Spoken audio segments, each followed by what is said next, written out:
নমস্কার। আমাদের সঙ্গে এই মুহূর্তে ঢাকা থেকে সংযুক্ত হয়েছেন বিএনপির বর্ষীয়ান নেতা এবং দলের ভাইস চেয়ারম্যান আহ, আব্দুল আওয়াল মিন্টু।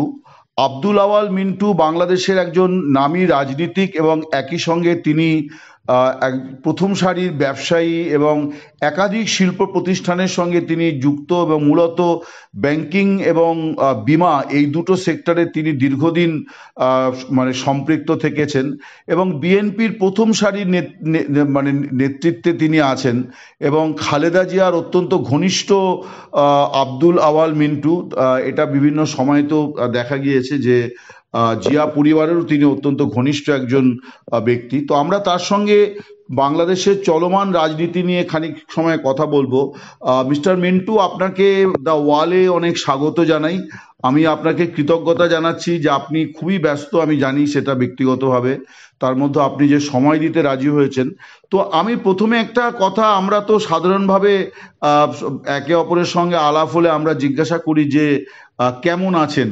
তো এটা একটা সৌজন্যের উত্তর আমরা দিই, কিন্তু আমি আপনাকে একটু রাজনৈতিক প্রশ্ন হিসাবেই জানতে চাইছি কেমন আছেন। বিশেষ করে আপনারা 5ই আগস্টের পর কেমন ছিলেন সেটা আমরা জানি, 5ই আগস্টের পর কেমন আছেন সেটা যদি একটু আপনি বলেন। প্রথমে আপনাকে ধন্যবাদ জানাই আমার আমাকে বেসিক্যালি আমার ভিউ জানার জন্য যে আপনি আমাকে প্রশ্ন করছেন।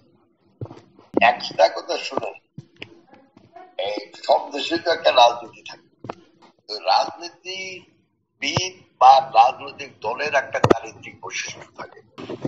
এখন সেটা নর্মালি আমরা প্রেফার করি যদি সেটা যে গণতান্ত্রিক বৈশিষ্ট্য, যেমন একটা রাজনৈতিক দল বলতে আমরা আমাদের দেশে যাদের উপর বিশ্বাস স্থাপন করি তারা হইতে হবে উদার গণতান্ত্রিক রাজনৈতিক দল। এখন আবার আমরা বলি যে জনগণ ক্ষমতার মালিক। তো জনগণ প্রজাতন্ত্রে যদি ক্ষমতার মালিক হয় তাহলে মালিকানাটা আপনি কিভাবে দেখাবেন? সেটা একমাত্র আপনি দেখাতে পারেন আপনি যে কোনো একটা রাজনৈতিক দলের মাধ্যমে, যেই রাজনৈতিক দলের আদর্শ আপনার কাছে ভালো লাগে। এখন বাংলাদেশে এই সরকার যখন প্রতিষ্ঠিত হয় গত বছরের আগস্ট মাসে, আমরা কিন্তু সবাই সাপোর্ট করছি। আচ্ছা, মানে আমাদের বিভিন্ন রাজনৈতিক দল ইনক্লুডিং বিএনপি, আমরা কিন্তু হ্যাঁ, আমার মনে আছে তারেক জিয়া একটা বিবৃতিও দিয়েছিলেন যে এই সরকার যাতে ব্যর্থ না হয় আমরা সবাই সেই জন্য তাকে সহযোগিতা করব। তো সেজন্য আপনি বলছেন এই সরকারকে প্রতিষ্ঠা করার জন্য আমরা সবাই সমর্থন দিয়েছি এবং সেই সমর্থন এখনো আমাদের আছে। কিন্তু বেসিক প্রশ্ন সেটা হইলো যে ওনারা তো কোনো রাজনৈতিক দল না। অতএব রাজনৈতিক দল যখন একটা দেশে নির্বাচনের মাধ্যমে ক্ষমতায় আসে তখন ওই যে আপনাকে বললাম, তখন তাদের একটা ম্যানিফেস্টো থাকে যে এইভাবে আমরা একটা দেশকে পরিচালনা করি। তো ওনারা তো রাজনৈতিক দল না বিদায় ওনাদের তো সেই ম্যানিফেস্টো ছিল না, এখনো নাই। অতএব ওনারা যতটুকু পাচ্ছেন ওইভাবে ওনারা দেশ চালাচ্ছেন। এখানে দেশে তো অনেক ধরনের বহুমাত্রিক আমাদের সমস্যা আছে। আমরা চাই আমাদের প্রতিষ্ঠানগুলো শক্তিশালী হোক, আমরা চাই অনেক ধরনের সংস্কার, আমরা চাই আমাদের দেশের অর্থনৈতিক প্রবৃদ্ধি, আমরা চাই সামাজিক শৃঙ্খলা। একটা অরাজনৈতিক সরকারের পক্ষে এই সবগুলো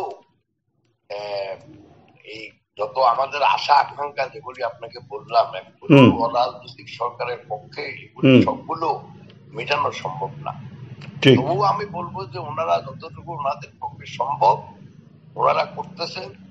কিন্তু আমরা চাই যে যত তাড়াতাড়ি আমাদের দেশে একটা গণতান্ত্রিক সরকার প্রতিষ্ঠা হয় ততই আমাদের দেশের জন্য মঙ্গল, জনগণের জন্য মঙ্গল। আমি একটু সরাসরি আসি। আপনি নির্বাচিত সরকারের কথা বলছেন, যে গণতান্ত্রিক পদ্ধতিতে নির্বাচিত সরকার, যেখানে জনগণের রায় প্রতিফলিত হবে, অর্থাৎ জনগণ সরকার প্রতিষ্ঠা করবে। এই সরকার জনগণ দ্বারা প্রতিষ্ঠিত নয়। কিন্তু আমি বলছি যে তাহলে নির্বাচনটা নিয়ে আপনার কথাতে মনে হচ্ছে যেন যে নির্বাচনটা হবে কি হবে না এটা নিয়ে বোধহয় একটু সংশয় আছে। এটা যদি একটু ব্যাখ্যা করেন যে বিএনপির সংশয়টা ঠিক কেন? না, কথা কথা হলো এই সরকার গণতান্ত্রিক না হতে পারে, কিন্তু জনগণের সমর্থিত সরকার আপনি করতে পারেন। তো সবাই সমর্থন করছে এই সরকারকে। আচ্ছা। এই সরকার যে মানে জনগণের সমর্থিত সরকার না এটা বলা যাবে না, গণতান্ত্রিক না বলতে পারি, কিন্তু জনসমর্থিত সরকারই আপনি করবেন। বেশ। যেই কথাটা আপনি লাস্টে বললেন নির্বাচনের ব্যাপারটা, সেটা হলো দেখেন ওনাদের তো কোনো টাইম লিমিট নাই। ওনারা তো কোনো গণতান্ত্রিক প্রক্রিয়া বা সাংবিধানিক প্রক্রিয়া ঠিক আছে, সংবিধানের আওতায় ওনারা শপথ নিচ্ছেন, কিন্তু ওনাদেরকে তো কেউ কোনো টাইম লিমিট দেয় না যে এতদিনে আপনি ইলেকশন করতে হবে। না, আমি সেটা জানি যে টাইম লিমিট নেই, এটা আপনি ঠিকই বলেছেন যে তত্ত্বাবধায়ক সরকার আর অন্তর্বর্তী সরকারের মধ্যে ফারাক আছে। তত্ত্বাবধায়ক সরকার 3 মাসের জন্য নির্বাচন সংগঠিত করার জন্য আসবে, এটাই বলা আছে। কিন্তু শুধু টাইম লিমিট নেই বলে কি একটা অনির্বাচিত সরকার মানে কতদিন তারা ইয়ে করতে পারে? আমরা তো সেনাপ্রধানকেও বলতে শুনেছিলাম যে সর্বাধিক 1.5 বছর এই সরকার থাকতে পারে, তারপর তাদের নির্বাচন দিয়ে চলে যাওয়া উচিত। না, সেটা আমরা তো একটা অনিশ্চয়তার মধ্যে ছিলাম, কিন্তু যখন আমাদের সম্মানিত প্রধান উপদেষ্টা যখন আমাদের অ্যাক্টিং চেয়ারম্যান সাহেবের সাথে মিটিং করলো লন্ডনে, তারপরে একটা যৌথ বিবৃতি দেওয়া হলো অ্যাক্টিং চেয়ারম্যান সাহেবের আমাদের অ্যাক্টিং চেয়ারম্যান সাহেবের রিপ্রেজেন্টেটিভ এবং আমাদের প্রধান উপদেষ্টার রিপ্রেজেন্টেটিভ দুজনে মিলেই একসাথে বিবৃতি দিয়েছে, যৌথ বিবৃতি দিয়েছে, এবং এটা মানে প্রথমবার সরকার এবং একটি রাজনৈতিক দলের যৌথ বিবৃতি এলো আর কি। তো আমরা এখন সেটাতে আস্থা রাখছি যে ওই ফেব্রুয়ারির প্রথম সপ্তাহের ভিতরে ইলেকশন হবে, ওটাতে আমরা আস্থা রাখি। মানে আপনারা যে আস্থাটা রাখছেন তার জন্য কি কোনো সংকেত বা কোনো আভাস আপনারা পাচ্ছেন যে ফেব্রুয়ারি মাসে ভোটটা হতে পারে? এখন ধরেন আজকে আমি দেখলাম যে আমাদের ইলেকশন কমিশন আমাদের 300 সিটের ভিতরে কিছু কিছু কনস্টিটিউয়েন্সি চেঞ্জ করে এটা নতুন একটা লিস্ট 300 সিটের মানে ডিলিমিটেশন করেছে আর কি, মানে এলাকা পুনর্বিন্যাস করেছে। জি, তো এগুলি কিন্তু আমি ধরেন ইলেকশন হওয়ারই আভাস হিসাবে আমি দেখছি। আমরা যদি একটু মানে সরকার যেহেতু, এবং সেই সরকারটা যেহেতু 1 বছর মানে তাদের বর্ষপূর্তি হতে চলেছে, সরকারের পারফরমেন্স সম্পর্কে মানে আপনারা তো এই মুহূর্তে বাংলাদেশের সর্ববৃহৎ রাজনৈতিক শক্তি, কারণ আওয়ামী লীগ দেশে নেই, তাদের নেতৃত্ব দেশের বাইরে, এবং তাদেরকে তো কার্যক্রম নিষিদ্ধ করা হয়েছে। তো বিএনপি কিভাবে রেটিং করছে ইউনূস সরকারকে? আপনাদের রেটিংটা কি ইউনূস সরকার সম্পর্কে? একটা সরকারকে যদি আপনার রেটিং করতে চান, প্রথম রেটিং করতে হইব এই সরকার গণতান্ত্রিক কিনা, এই সরকার জনগণের দ্বারা নির্বাচিত কিনা। তাহলে একটা সরকার যদি জনগণের দ্বারা নির্বাচিত হয়, তাহলে তারা জনগণের কাছে কিছু ওয়াদা করে, তারপরে যখন নির্বাচিত হয় তখন ওই ওয়াদাগুলা পূরণ করছেন কিনা সেটা মানুষ যাচাই করে, প্রাথমিক দিক থেকে আসে। ঠিক। 2 নম্বর হলো আমাদের অর্থনৈতিক প্রবৃদ্ধি কেমন হচ্ছে, অর্থনৈতিক উন্নয়ন কেমন হচ্ছে, আমাদের সামাজিক শৃঙ্খলা কোন অবস্থায় আছে, আমাদের প্রতিষ্ঠানগুলো কতটুকু শক্তিশালী হচ্ছে দিন দিন, অনেক জিনিস দিয়ে আপনাকে রেটিং করতে হবে। তো আমি যেটা মনে করি যে একটা সরকার যারা নির্বাচনের মাধ্যমে প্রতিষ্ঠিত হয় নাই, কিন্তু জনগণ সমর্থন করে ওনাদেরকে সরকার পরিচালনার দায়িত্ব দিয়েছে, সেখানে ওইরকম রেটিং করা না করাই ভালো। আমি মনে করি যে যতটুকু মানুষ এক্সপেক্ট করে হয়তো অতটুকু হচ্ছে না, তবে সরকার চালাচ্ছে, আমরাও কিছু বলতেছি না এই জন্য যে আমরা তাড়াতাড়ি ইলেকশন চাই। আমরা দেশে আর কোনো অস্থিতিশীলতা চাই না, অনিশ্চয়তা চাই না।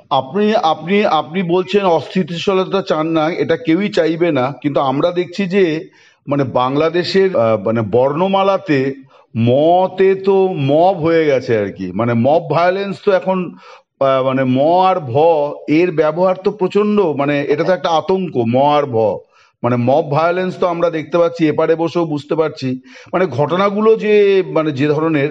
তো এইটা ব্যাপারে কি আপনারা কিছু মানে ভাবছেন, আপনারা কিছু মানে বলতেন বিষয়টা নিয়ে?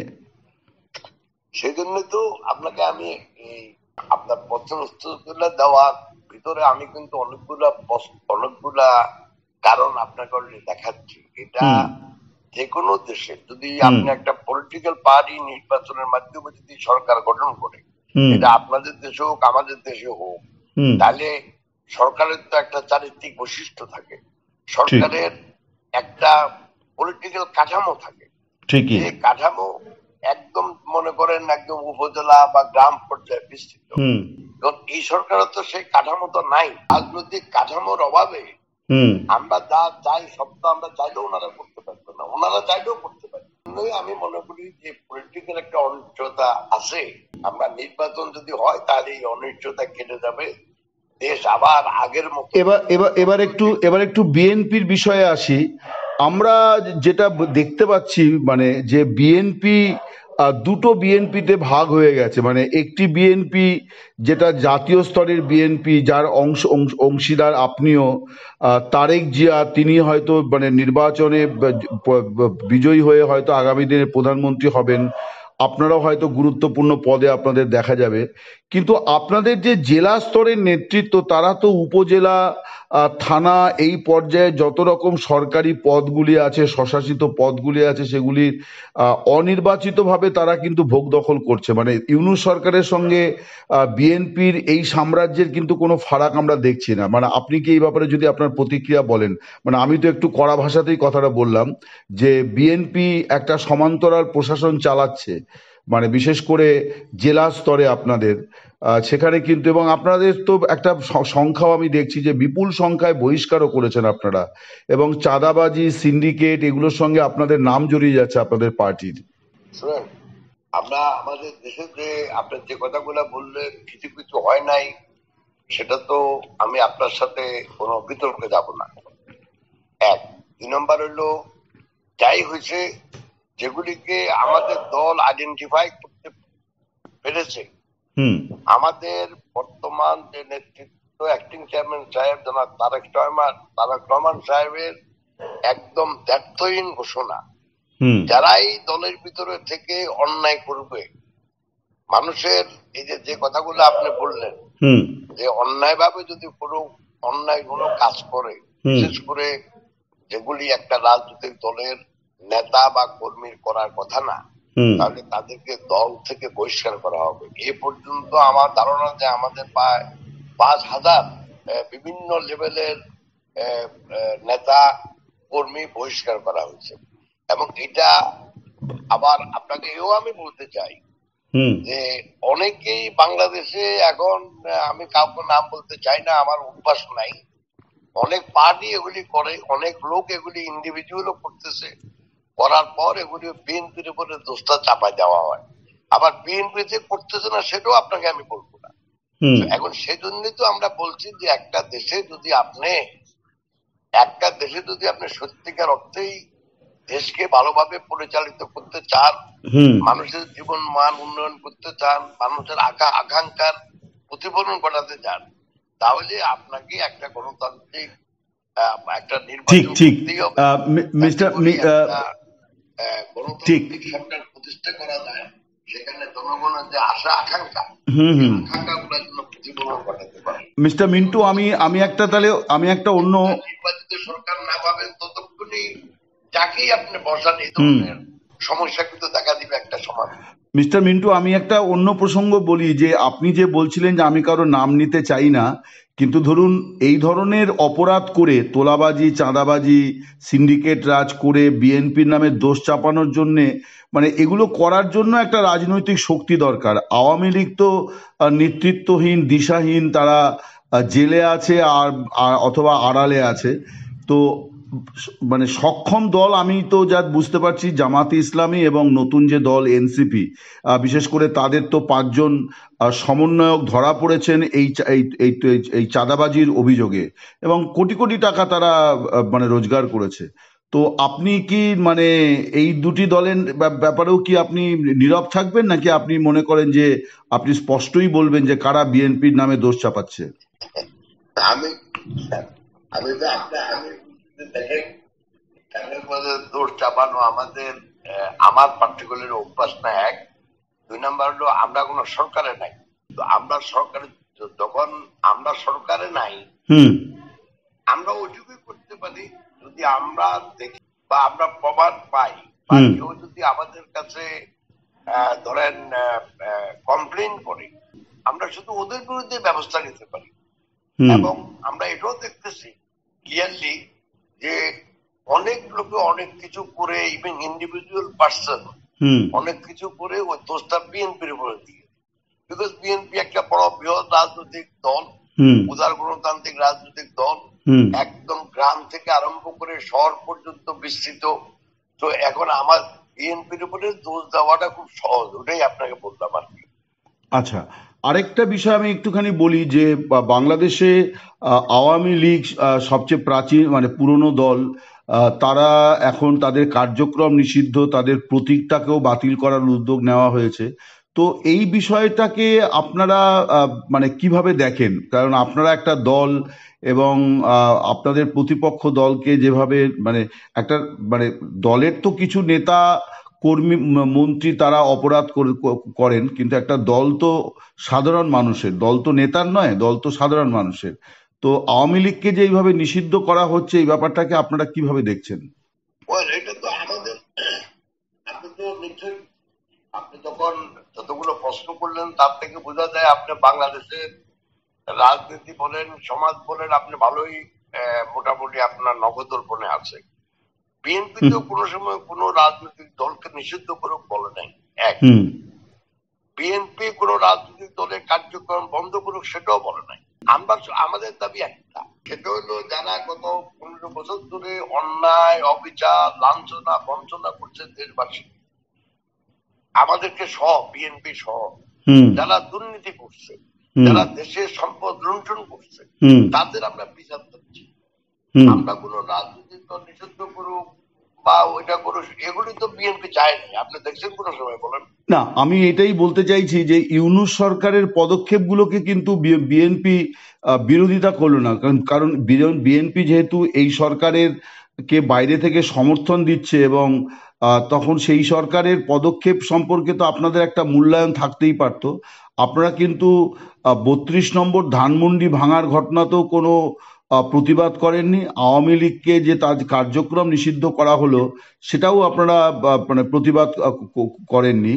স্বভাবতই অনেকের কাছে এটা প্রশ্ন যে বিএনপি কি নিশ্চিত যে তাদের জীবনে কোনোদিন এই ধরনের সমস্যা আসবে না, বা জেনারেল জিয়া তার মাজার সেখানে কখনো কোনো হামলা হবে না, সেগুলি নিরাপদ থাকবে? এই প্রসঙ্গ অনেকে তুলছেন আর কি।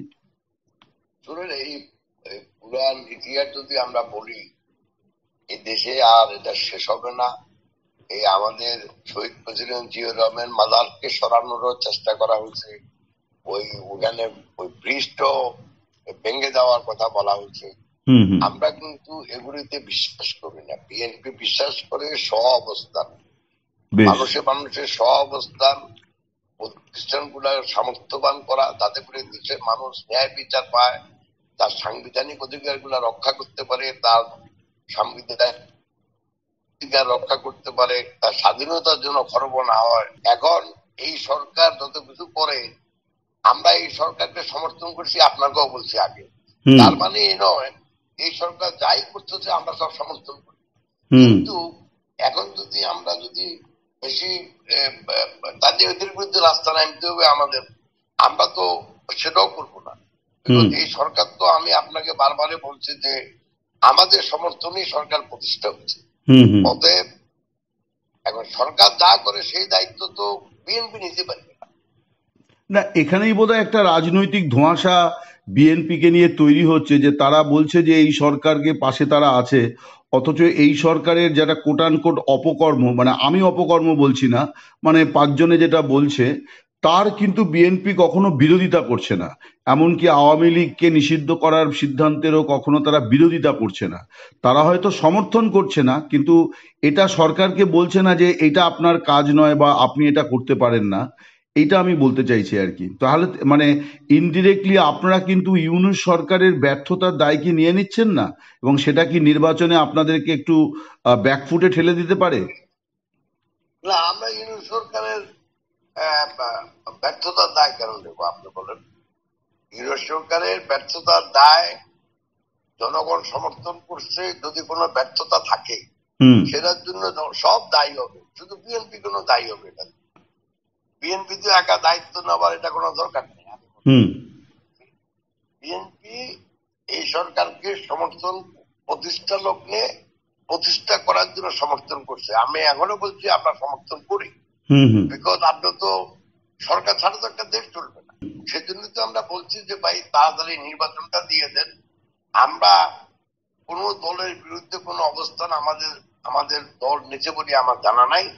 আমাদের শুধু এইটুকু আমরা এখনো বলি, তখনও বলছি যে প্রত্যেকটা লোক যারা অন্যায় বিচার করছে, লুণ্ঠন করছে, দুর্নীতি করছে, চাঁদাবাজি করছে, মানুষকে লাঞ্ছনা বঞ্চনা দিচ্ছে, তাদের বিচার হওয়া উচিত। মানে আমি সেই তাহলে বিচার আমি আমি মনে আমি করি তাহলে আমি তাহলে আপনার কথাকে এইভাবে সংক্ষিপ্তসার করতে পারি যে বিএনপি ক্ষমতা এলে পরে শেখ হাসিনার বিচারের ব্যাপারে কোনো আপোষ করবে না, কিন্তু আওয়ামী লীগকে নিষিদ্ধ করে দেবে এরকম কোনো পদক্ষেপও তারা করবে না। কোন যদি সেটা যদি বিএনপি কোন দলকে নিষিদ্ধ করবে কি করবে না, সেটা তো আপনার নিজেকেই বিচার করতে হবে। যদি বিএনপি তো এখনো বলে নাই যে এই দলকে নিষিদ্ধ করো বা ওই দলকে কি বলে, আমরা শুধু যারা অন্যায় করছে তাদের বিচার চাইছি। এবং সেই বিচার যদি বিএনপি ক্ষমতা আসে, যারা অন্যায় করছে তাদের বিচার করবে। আর দল দল নিয়ে এখনো কোনো কথা বলে নাই। আমি মনে করি ভবিষ্যতে কি হবে আমি ভাই এটা বলতে পারবো না। হুম হুম এবার একটু আসি, আপনি মানে বলেছেন যে আহ, আহ, উম, আপনাদের নেত্রী মাননীয়া খালেদা জিয়া তিনি নির্বাচনে প্রতিদ্বন্দ্বিতা করবেন। সেটা খুবই ভালো খবর বিএনপির কর্মী নেতা কর্মীদের জন্য, তো নিশ্চয়ই খুব ভালো খবর। কারণ আমরা একটা লক্ষ্যও করেছি যে উনি যখন লন্ডন থেকে সুস্থ হয়ে ফিরলেন, তখন যে মানে মানুষের মধ্যে যে উন্মাদনা দেখা গেল সেটাও খুব অন্যরকম। কিন্তু একটা প্রশ্ন আবার এর এর ফলে আপনার এই বক্তব্য থেকে উঠছে যে তাহলে কি তারেক জিয়ার দেশে ফেরা নিয়ে কোনো সংশয় আছে? তাই মিসেস জিয়া মানে খালেদা জিয়া তাকে আহ, মানে নির্বাচনে প্রতিদ্বন্দ্বিতা করতে হবে? তারেক সাহেবের, আমাদের অ্যাক্টিং চেয়ারম্যান সাহেবের দেশে ফেরা নিয়ে তো আমার মনে কোনো সন্দেহ নেই। আচ্ছা তবে আমাদের আগে থাকতে কথা যে আমরা আগে নির্বাচনটা ডিক্লেয়ার হইলে উনি দেশে চলে আসবে। আচ্ছা আমি এইটুকু মনে করি যে ওনার দেশে আসা নিয়ে আমার কোনো সন্দেহ নাই। হুম উনি বাংলাদেশের ভবিষ্যতে ইনশাল্লাহ দায়িত্ব জনগণে ওনাকে দিবে, এটা তো আবার কোনো অবিশ্বাসের কারণ নাই। হুম হুম আবার যদি আমাদের দলীয় নেত্রী যদি উনি শরীর স্বাস্থ্য ভালো থাকে তাহলে নেক্সট ইলেকশন করবে, হুম এটাও আমি মনে করি। তবে হুম আমাদের নেত্রী যদি ইলেকশনে জিতেও, হুম স্টিল আমি মনে করি এখন আমাদের দলের যিনি দায়িত্ব পালন করতেছেন জনাব তারেক রহমান সাহেব, উনি অত্যন্ত উপযুক্ত একজন লোক। হুম উনি ইনশাল্লাহ দেশের হাল ধরবেন ভবিষ্যতে।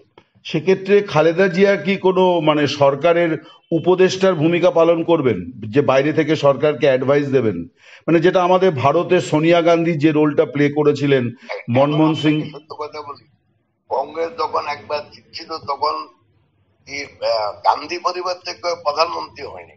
হুম হুম আমি সে তখন কথাই বলছি আপনাকে, ঠিকই। আহ, 2004-এ এবং 2009-এ মনমোহন সিং প্রধানমন্ত্রী হয়েছিলেন। কিন্তু তাতে কি সোনিয়া গান্ধী ব্যাপারে কারো কোনো দ্বিধা ছিল যে উনি একজন কংগ্রেসের সবচেয়ে বড় নেত্রী? হুম আমাদের এখানে বেগম জিয়া এখন হলো আমাদের একদম অনলি স্টেটসম্যান, হুম যিনি বাংলাদেশের সবাইকে রিপ্রেজেন্ট করে। উনি আজ পর্যন্ত কারো বিরুদ্ধে, হুম আওয়ামী লীগ বলেন বা অন্য কোনো দল বলেন বা কোনো পার্সনের বিরুদ্ধে উনি কখনো কারোর নামে কোনো বিরোধিতা করে নাই। হুম হুম উনি আমাদের সবসময় শ্রদ্ধার পাত্র। ওনার অ্যাডভাইস ছাড়া কিছুই বাংলাদেশে হবে না। বিএনপি যদি ক্ষমতায় আসে উনি হুম থাকবে। আর তারেক সাহেব তো ওনার বাইরে কোনো কাজ করবে না, এটাও আপনি বুঝুন। তো হুম আমাদের চেয়ারম্যান সাহেব, অ্যাক্টিং চেয়ারম্যান সাহেব ওনার আমাদের দলীয় নেত্রীর বাইরে গিয়ে কোনো কাজ করবেন না। আর তাছাড়া উনি তো মা, উনি 3টি বারের প্রধানমন্ত্রী ছিলেন, হুম 3বার বিরোধী দলের নেত্রী ছিলেন। হুম অতএব ওনার যে অভিজ্ঞতা সেটাও তো একটা ব্যাপার পার্টির লাগবে। আমরা কোনোভাবেই আমাদের দলীয় নেত্রীকে তো আমরা ওনার অ্যাডভাইস ছাড়া কিছুই করা হবে না। আমার শেষ প্রশ্ন হচ্ছে যে বাংলাদেশের সংবিধান বদলের অনেক সুপারিশ করা হয়েছে, তার মধ্যে ধর্মনিরপেক্ষতা এই শব্দকে বাদ দেওয়া, সাম্য বাদ দেওয়া, তারপরে আপনার কি বলে, আহ, নতুন যে প্রস্তাব এসছে জুলাই সনদ, সেখানে বলা হচ্ছে যে গণ অভ্যুত্থানের যে পর্বটা সেটাকে সংবিধানের অন্তর্ভুক্ত করা। তো এগুলো নিয়ে আপনারা ঠিক কি ভাবছেন? মানে আপনাদের কি এগুলো ব্যাপারে কোনো সহমত আছে, নাকি আপনারা এগুলোর বিরোধিতা করবেন? তা আপনি তো জানেন আমাদের দল তো যতটুকু আমি জানি এটা গত 2-3 দিনের কথা। তো তো আমরা তো সংবিধান বদল করে এটা তো করার পক্ষে আমাদের মত, আমাদের দল তো মত দেয় নাই যতটুকু আমি জানি। আচ্ছা। কারণ আমি আজকে শহরে বাইরে ছিলাম হুম গতকালকে, এই জন্য হয়তো অনেক কিছু আমি নাও জানতে পারি 2 দিন। কিন্তু আমরা সংবিধান থেকে কোনো কিছু বাদ দেওয়া, কোনো কিছু অ্যাড করা এই মুহূর্তে আমাদের দল কোনো সম্মতি দেয় নাই। হুম জুলাই সনদের ব্যাপারে বলা হয়েছে সেটা আইন করে ওটাকে অত সম্মান দেওয়া বা যা কিছু করা যায়, কিন্তু সংবিধানে দেওয়া বা সংবিধান বদল করার পক্ষে হুম বিএনপি কোনো মতামত দেয় নাই, আপনাকে মানে এগ্রি করে নাই।